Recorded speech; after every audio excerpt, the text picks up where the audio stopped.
perhaps it's strategic, but it also speaks to a broader kind of phenomena in the Democrat Party, which says that, you know, women are completely equal and just as strong, and I guess can be just as violent, which I don't think is a good look.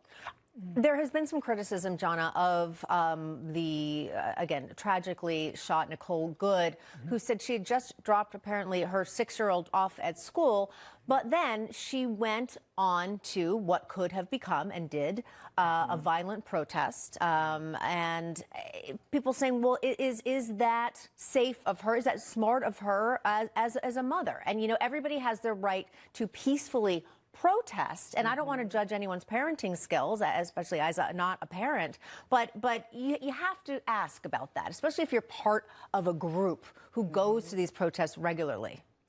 You know, we have a saying in divorce, because I practice law, that goes something like this: always love your children more than you hate your ex. In this case, I would say, always love your children more than you hate ICE, more than you hate Donald Trump, because your children should come first. And I agree with Melanie. This is liberal theater, right?